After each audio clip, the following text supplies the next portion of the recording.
Je suis Kylian Humer et je suis combattant professionnel de Jiu-Jitsu brésilien.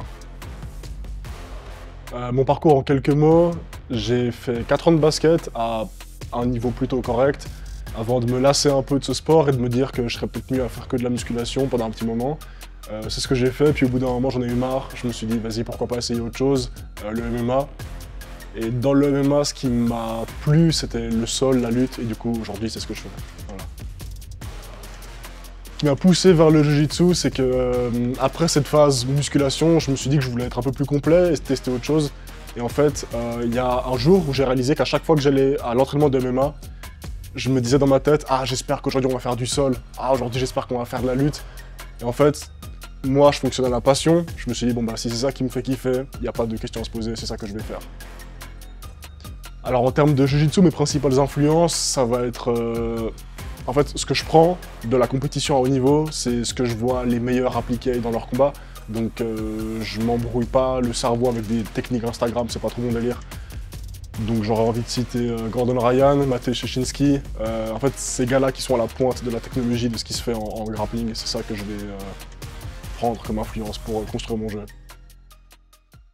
On va dans le deuxième combat du troisième combat. Petit bruit pour Kylian.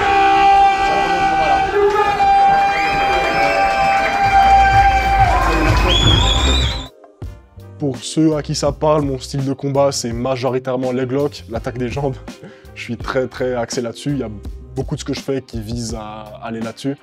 Maintenant, j'essaie aussi d'intégrer un peu plus de passage de garde et un peu de lutte en ce moment. J'essaie quand même de me rendre un peu plus complet, même si mon jeu il reste très axé leg lock. Ouais. Alors il y a une anecdote sympa que j'ai jamais racontée ailleurs par rapport à l'évolution de mon style au fil des années. Mon premier cours de MMA, on a fini par des combats au sol à la fin, et alors qu'on me l'avait jamais appris, je l'avais jamais vu en vidéo, j'ai fait une attaque de jambe à un mec, une clé de cheville, et en fait, je crois que ça m'est resté. Dès le premier jour, j'étais là-dessus en fait. Donc il n'y a pas de... Ce que je fais aujourd'hui, c'est l'évolution naturelle de ce style, mais je pense que dès le début, j'avais une affinité pour ça. Il n'y a pas eu de changement drastique dans mon jeu, je pense.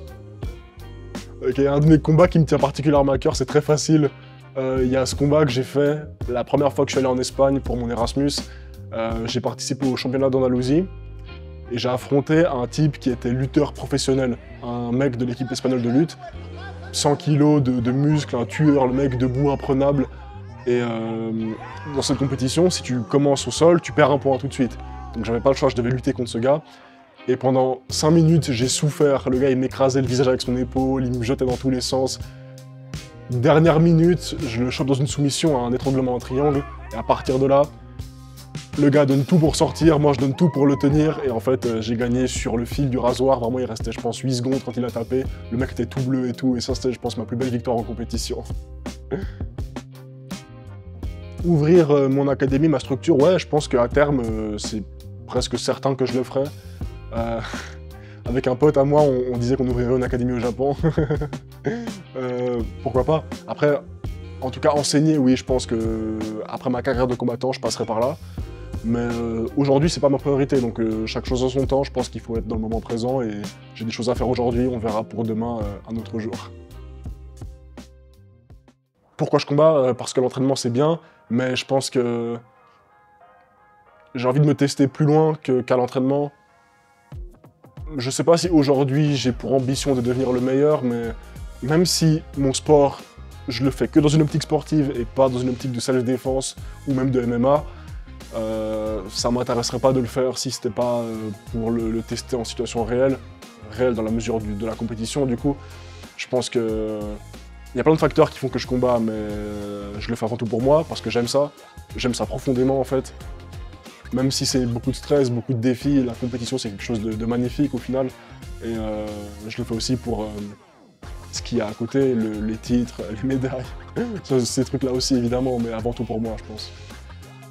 Par rapport à la camaraderie qu'on a entre les combattants de Jiu-Jitsu, je dirais qu'en fait, ça vient tout seul.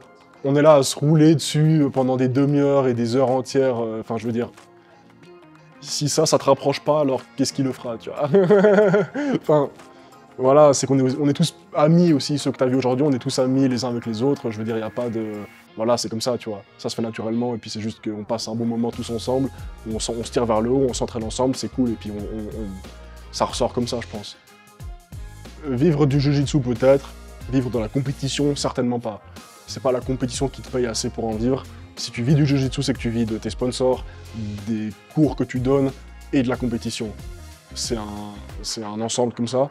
Maintenant, est-ce que c'est faisable? Je pense que oui. Oui, il y en a qui le font même en Suisse, tu vois. Si tu as ton académie, tu donnes des cours, tu peux en vivre. Alors, c'est pas le truc le plus facile au monde, et c'est peut-être pas comme ça que tu vas devenir millionnaire. N'empêche que tu peux en vivre, et puis je pense qu'à terme, ouais, j'aimerais bien. Pour la suite de ma carrière, ce qu'on peut me souhaiter, alors à court terme, comme avant, les Euros, les Worlds, des podiums, des premières places. Et en dehors de ça, franchement, je suis bien lancé là, tu vois, je dirais que si je continue comme ça, c'est très bien. À mon avis,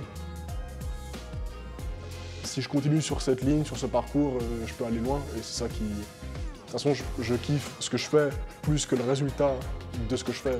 Donc en fait, ce qu'on peut me souhaiter, c'est de la santé, je veux dire, tu vois, si je suis malade et que je peux m'entraîner, ça craint.